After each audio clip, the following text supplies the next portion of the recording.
कहते हैं भारत गांवों का देश है, लेकिन आज सच्चाई ये है कि गांव का बेटा अपने ही गांव में दम तोड़ रहा है। यूपी और बिहार से लाखों लोग हर साल शहर की ओर क्यों जाते हैं? क्या सच में वो सपनों की तलाश में जाते हैं? नहीं, वो सिर्फ जिंदा रहने के लिए मजबूर होकर जाते हैं। खेती से गुजारा नहीं होता, गांव में रोजगार नहीं है, पढ़ाई के बाद भी नौकरी सिर्फ धोखा बनकर रह गई है। गांव की मिट्टी कभी सोना उगलती थी, लेकिन आज खेती घाटे का सौदा बन चुकी है। खेती से जो आमदनी होती है वो परिवार का पेट भरने लायक भी नहीं है। बंटवारे में खेत इतने छोटे हो गए कि किसान किसान कहलाने लायक नहीं बचा। सोचिए, जिस जमीन पर पीढ़ियों ने अपना खून पसीना बहाया, आज उसी जमीन से पेट भरना भी मुश्किल है। दोस्तों, ये कोई कहानी नहीं है, ये आंकड़े हैं। बिहार से गांव छोड़कर जाने वाले 78% लोग शहर की ओर पलायन करते हैं। कुल मिलाकर लगभग 75 लाख लोग बिहार छोड़कर दूसरे राज्यों में जा चुके हैं और उनमें से 30% लोग सिर्फ रोजगार के लिए मजबूर होकर पलायन करते हैं। क्या ये भारत के गांवों की तरक्की का सबूत है या ये सरकार की नाकामी का सबूत है? गांव का लड़का सोचता है, पढ़ाई करूंगा, डिग्री लूंगा, नौकरी मिलेगी, लेकिन डिग्री लेने के बाद भी क्या होता है? भर्ती आती है, सालों तक अटकी रहती है। कभी पेपर लीक, कभी घोटाला, कभी रिजल्ट पर राजनीति। युवाओं की जवानी सिर्फ इंतजार और धोखे में बर्बाद हो जाती है। सरकार कहती है युवाओं के लिए रोजगार देंगे, लेकिन हकीकत यह है कि यूपी और बिहार के लाखों ग्रेजुएट्स मजबूरी में रिक्शा चलाने, दिहाड़ी करने और प्रवासी मजदूरी करने को मजबूर हैं। मजबूरी में गांव छोड़कर वो शहर पहुंचता है, लेकिन वहां उसे क्या मिलता है?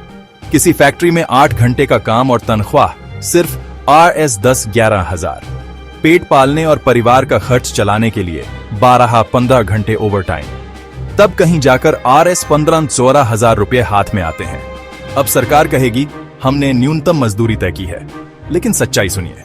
बिहार में एक अनस्किल्ड वर्कर की न्यूनतम मजदूरी सिर्फ Rs 100 बार प्रतिदिन है, मतलब लगभग Rs 10-711 हजार रुपए महीना। यूपी में कृषि मजदूर की न्यूनतम मजदूरी सिर्फ Rs 2 प्रतिदिन है, यानी महीने का मुश्किल से Rs 507 हजार। बताइए, आज के महंगाई के जमाने में इस रकम से कौन सा परिवार चल सकता है? शहर में बाप मजदूरी करता है तो गांव में पत्नी नरेगा में लाइन लगाती है या खेतों में दिहाड़ी करती है। बच्चे अधूरी पढ़ाई के साथ खेत और मजदूरी में हाथ बंटाते हैं। पिता शहर में पिस रहा है, मां गांव में रो रही है। बच्चे भूख और मजबूरी के बीच बड़े हो रहे हैं। परिवार बिखर चुका है, घर में सिर्फ सन्नाटा है, क्योंकि असली हंसी खुशी तो शहर की फैक्ट्री की दीवारों में कैद हो चुकी है। क्या आप जानते हैं, बिहार की प्रति व्यक्ति आय, पीयर कैपिटा इनकम, सिर्फ Rs 55 हजार सालाना है, यानी महीने के हिसाब से करीब Rs 4,500 रुपए। राष्ट्रीय औसत की तुलना में यह लगभग 3 गुना कम है, यानी बिहार का आदमी शुरू से ही गरीबी में जीने के लिए मजबूर है। अब सवाल उठता है, क्यों गांव का नौजवान शहर जाने को मजबूर है? क्यों किसानों को फसल का सही दाम नहीं मिलता? क्यों नौकरी की भर्ती बार बार घोटाले में फंसती है? क्यों गांव में रोजगार पैदा करने की बजाय सिर्फ चुनाव के समय भाषण दिए जाते हैं? क्या गांव वाले सिर्फ वोट बैंक हैं? क्या उनकी जिंदगी की कोई कीमत नहीं? नेता कहते हैं देश आगे बढ़ रहा है, नया भारत बन रहा है, मॉल बन रहे हैं, इमारतें बन रही हैं, लेकिन जरा उस मजदूर से पूछो जो 15 घंटे काम करके भी बच्चों की फीस नहीं भर पा रहा।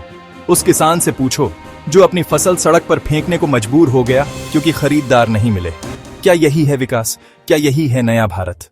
अब मैं आपसे पूछना चाहता हूं, क्या आप मानते हैं कि गांव का नौजवान अपनी मेहनत का हकदार नहीं पा रहा? क्या सच में सरकार गरीब और किसान को बस वोट के समय याद करती है? क्या आपको भी लगता है कि सिस्टम जानबूझकर मजदूर को गरीब बनाए रखता है? अपनी राय कमेंट बॉक्स में लिखिए। ये आवाज जितनी बुलंद होगी उतना ही बदलाव आएगा। दोस्तों, ये सिर्फ कहानी नहीं है, ये सच्चाई है। गांव का बेटा शहर में खून पसीना बहाता है और उसके बदले में उसे मिलती है भूख, तन्हाई और शोषण। अगर आप मानते हैं कि ये अन्याय बंद होना चाहिए तो इस वीडियो को लाइक और शेयर कीजिए। और याद रखिए, राइजिंग रहीमपुर गांव और गरीबों की आवाज को दुनिया तक पहुंचाने का काम कर रहा है, इसलिए चैनल को अभी सब्सक्राइब कीजिए, क्योंकि राइजिंग रहीमपुर सिर्फ चैनल नहीं, गांव की क्रांति है, गरीबों की ताकत है और हक की लड़ाई है।